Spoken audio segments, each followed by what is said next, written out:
Well, I guess we'll be staying closer to home this episode, Kate. We are, because our book is The Lost Flowers of Alice Hart by Holly Ringland, and it's set here in beautiful Australia. Yes, well, it was one of the debut sensations of the year, wasn't it? And it was beautifully illustrated. Oh, so gorgeous, and such a moving story. It just about broke my heart. And one of the things I loved most about it was the way it just caught the spirit of the Australian landscape. Yes. So what are we cooking? Well, the book opens on a beach in far north Queensland, and so I thought, what could be more Australian and what could be more beachy than Balmain bugs cooked, barbecued in a lemon myrtle dressing? Oh, I love this job. Me too.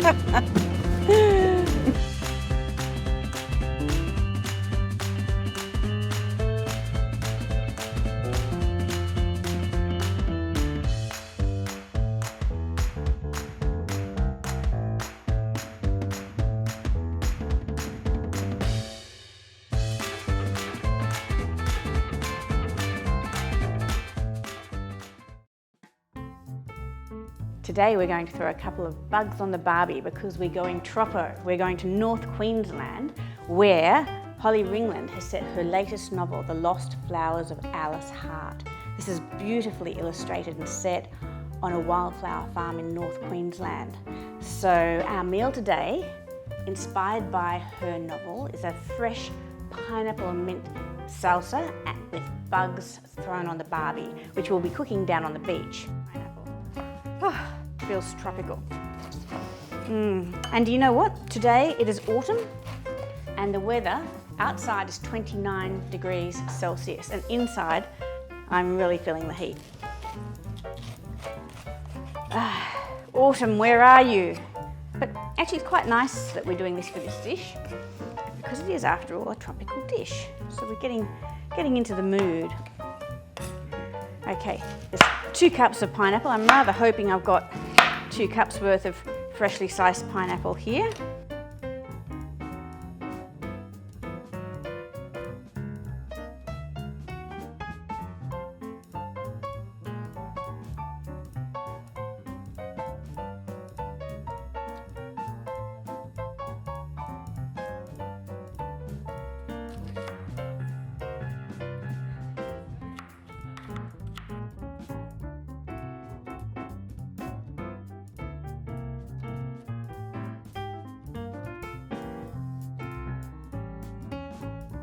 Okay, and to add to our tropical salsa, we're also just going to chop a few little tomatoes up and do a quick dressing with some basil, parsley, and maybe some chives.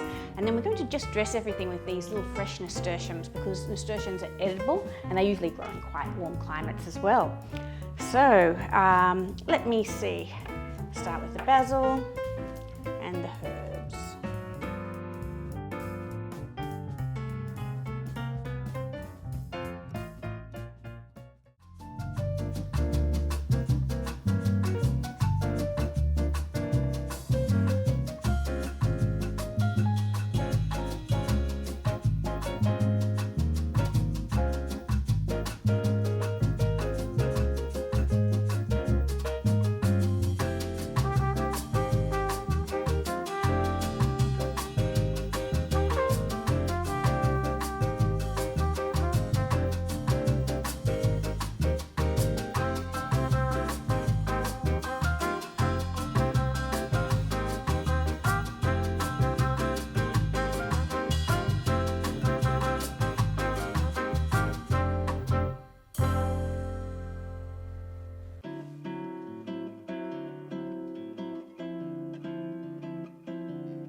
Welcome to Word of Mouth TV.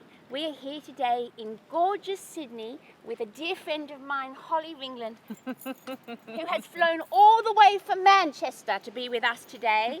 We are here to celebrate her beautiful book, The Lost Flowers of Alice Hart. And to celebrate, we are having a seafood feast at Fairlight Beach. Delicious. So I'm just going to open the champagne with my usual skill and flair. and then we will celebrate this beautiful day. Woo! Lovely, thank you. There we go. We do this really well. I know. Years of experience. This bubble Years guzzling. of experience. Here to Holly and the Lost Flowers Thank of you Alice so Hart. much. Yes, it's a wonderful so debut. much. It's May great. it fly.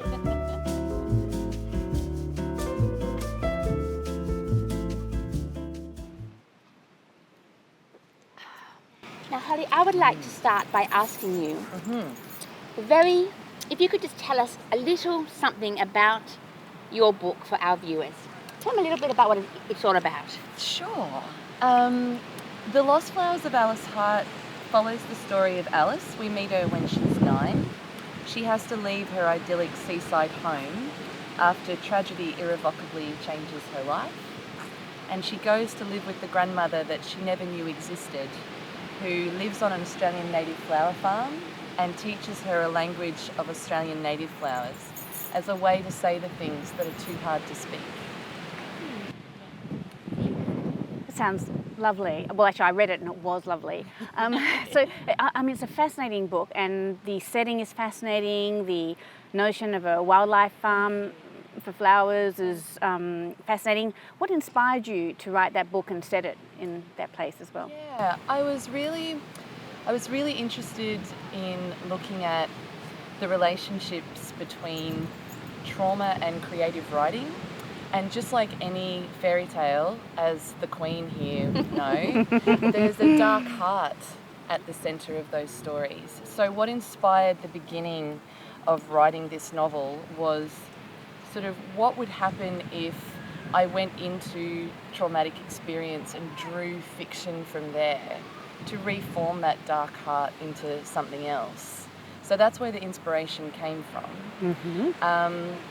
And I just got really fascinated with wanting to write an Australian fairy tale.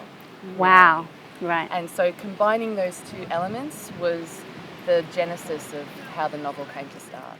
I'd love to know more about how you developed the language of the Australian wildflowers in your beautiful book. Of course, I know all about how many other people have attributed meanings to roses and lilies and lilacs and violets, but no one has ever done it before for Australian wildflowers.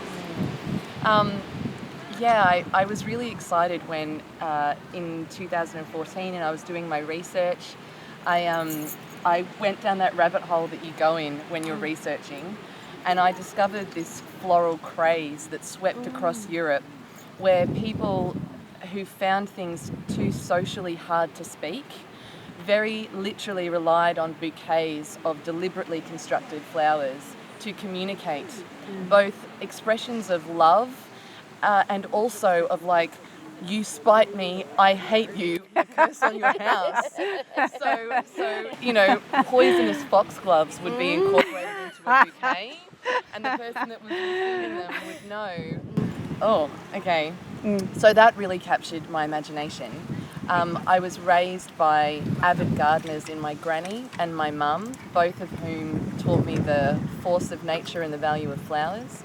In my mid-20s, I went and lived in the Central Desert, and I lived in an Aboriginal community, and sharing stories and culture with Anangu women really taught me the medicinal value of plants and flowers. So it just all came together in wanting to write an Australian fairy tale. I thought, what better? I mean, we have such unique and weird and beautiful flora. We do, and hardly anybody in the world knows about it. And they bloom under the, I mean, it just felt like it was there waiting. Under the most extreme weather and the harshest conditions, they still bloom. Yeah, and such delicacy And such delicacy. And they're like nothing anywhere else, which is what I was also going to ask you about, was the illustrations and the illustrator. I mean, you can see how beautiful the cover is, but if I just go in a few pages, you will see that there are these beautiful illustrations all... so lucky. So there's beautiful illustrations all... I've wanted to be a writer since I was 3. My mum has been scurrying around finding the tapes, the cassette tapes of the declarations when I came out, and I had Snugglepot and Cuddle Pie. Love that book. Another beautifully illustrated book. Yeah, and it was particularly because the world that I lived in was reflected in the books I was reading. And I came out to Mum at 3 and said, I'm going to be an author, Mama. Oh, how sweet. Yeah. Yeah, I was the same. Yeah, my mum yeah. says I was writing stories from the moment I could hold a pencil. Yes. I always knew I wanted to be a writer. Yeah. It's actually wonderful when it happens for you because it means that you know what your life's dream is. Yes. And so you can follow that dream. Yes, and I in one way or another, I followed it to the best of my ability, sort of throughout my life.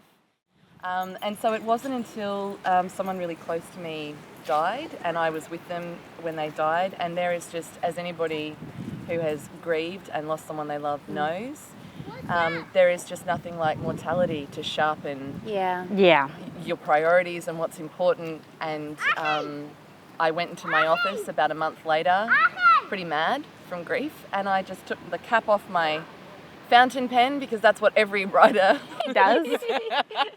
You must have. And I wrote the first line. I took a deep breath, and the first line, I watched my hand write it. Is it still the same first line? It is 100% the same. That's well Why done. don't you read it to us? In the weatherboard house at the end of the lane, 9-year-old Alice Hart sat at her desk by the window and dreamed of ways to set her father on fire. Wow, that is a hell of a first line. It really is, isn't it? Yeah. What 9-year-old would think of setting their father on fire? Well, she's reading a book about the phoenix myth, which you very quickly learn in the next paragraph. I know, I feel like I need to reassure readers, it's not literal. It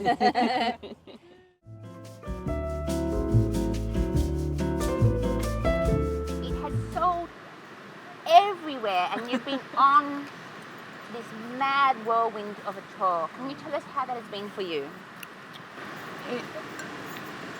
It's been, like, I feel like I need to make up a new language to describe, and yet another one, to describe what this process is like, because you can dream of something your whole life, and then when it becomes a reality, you know, as I'm sure you both know, you lose words to articulate the emotion of what it feels like for that to come true. Joy, amazement, Incredulity, mind-boggling, surreal. Yeah, it's that surreal sense of actually being on an adventure that you thought about for a very long time, and Absolutely. you're living it. Yeah. Especially when, you know, as anybody creative will understand, I'm sure, the world we live in is, if you are brave enough to declare at a young age that what you want to do is grow up and have a full-time job that is artistic, there will always be someone, you know, wisely saying, oh, the world's not made that way. What's your day job going to be? So when I said to guidance counsellors at school or whatever, I want to grow up and become a writer, the response was, that's a really tough nut to crack, which is true. And you need to think about more practical, which I guess is their job. The backup plan. The backup plan. But when you're a kid and you want to follow your dreams, even an adult that wants to follow their dreams, when it actually comes true, part of, I think, the surrealism is, like, I've spent my whole life thinking that this probably wouldn't ever happen for me, because the odds are just that it doesn't. Yeah, I wanted to be a trapeze artist. I was growing up, and it didn't happen. But I was a gymnast for a long time. So then, yeah, the book being published, but it's sold in 21 countries to That date. must be amazing to see it in so many different languages. I have no words. Maybe the most amazing thing that has happened Delicious. On those levels of it being published and acquired internationally, my Slovakian translator named Veronica, she got in touch with me very kindly through Instagram to just send me an expression, like a heartfelt expression of how much she enjoyed working on the novel to translate it, and how much she loved Alice, and what it felt like to her to have had that job of translating the story. And I wrote back and I said, oh my God, you know, thank you. This is amazing to know and amazing to read. And then she almost as if like oh, by the way, and she wrote back and she said, your publisher and I, in translating it, we couldn't find words for the Australian flowers and plants that you mention in the book. So we sent the list and the manuscript to the Slovak Academy of Sciences, and they have made up Slovakian language for the Australian plants and flowers. That's wonderful. Is it similar to the Australian words? I don't know what they are yet. She doesn't I speak. want, yeah. Oh, I want it, it'd be a no, great I thing wanna- to blog. Yeah, You know, maybe yeah. we can put it on our blog if Yeah, you that can would do a be- that would be great once if we it's know. funny. Well, It's interesting. Beautiful, Yeah. how amazing that our Australian wildflowers, so beautiful, so fragile and so rare, now have words of their own in the Slovakian language.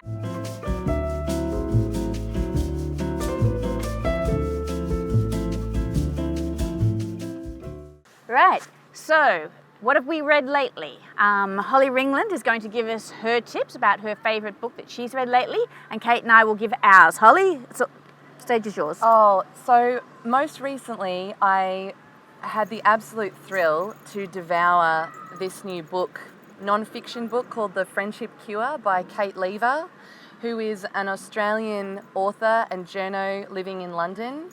And it is the most wonderful hug for your heart about why friendship matters, especially in this time of the loneliness epidemic, when we all feel like we're more connected but more isolated than ever before.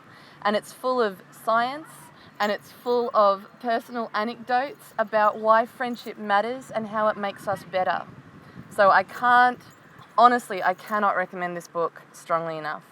And our show is all about food, books and friendship. So it's a great recommendation. It's exactly the sort of thing that we think is so important, don't we say? Absolutely. Yeah, it's so important. Yeah. Well, I'll have to read it. So. Yeah, it's brilliant. Right. So, well, and as for me, I'm a bit of a fantasy fan. So one of my favourite books that I've read in the fantasy genre is Robin Hobb's Ship of Magic. It's actually a trilogy, and I've read all three. And book one is called The Live Ship Traders, and it's so imaginative. It transports you to another world. Absolutely fantastic. I'm going to make you so jealous, Sarah. I've actually met Robin Hobb.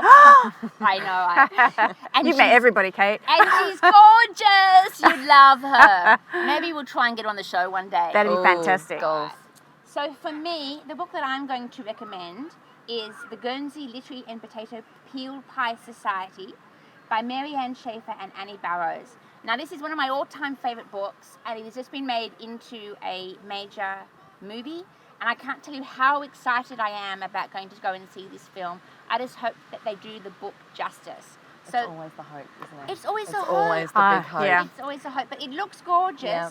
and it has beautiful Lily James as the heroine. So how can it not be gorgeous? Yes. So And- this is my pick for this fortnight. And Kate's made me jealous again because that's also one of my all-time favourites that I would have used for the next recommendations. But I've got it now. I got it. she got it, and I actually keep it on my bedside table for when guests come to stay because it's such a beautiful book. Oh, that's Yeah. nice. All right. So I have chosen as my cookbook of the week everything I know about cooking.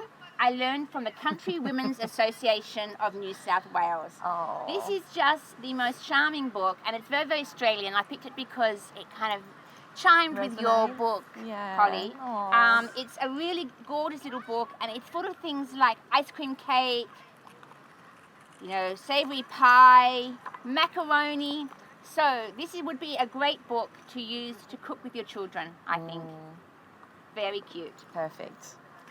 And I have chosen Stephanie Alexander's Kitchen Garden Companion. I borrowed Kate's copy for this episode, but I had the hardback, and it is exquisite. Beautiful pictures from the garden, accompanied with the most simple recipes where you don't spoil the food. The food talks for itself in everything. I A bit like like the that. food that we had today. Yeah, gorgeous. That is absolutely how we like to cook it. We like Yep. to grow our own food, and then we like to cook it as beautifully and simply as possible. Beautiful. Good choice there. My recommended cookbook is by a Canadian writer and recipe writer, Emily Von Yu, and it's she started a website called My Rawsome Vegan Life, and then she made a baking cookbook, which is what I was talking about before, using sort of no gluten and using fruit and nuts and fresh foods to make ice cream and chocolate. And she's released it as a book. So We should have got you to cook for today. It would have been great. So I highly recommend it for an alternative way to make things like chocolate strawberry tart with an almond crust and kiwi cheesecake. That's it. You're definitely coming for dinner next time. Yes. And that sort of thing. Yeah, I can't recommend it enough. Well, that is the end of our session on our favourite books that we have read recently. Thank you once again for joining us, and I hope that you enjoy these books as well. Thank you. Bye-bye. Bye.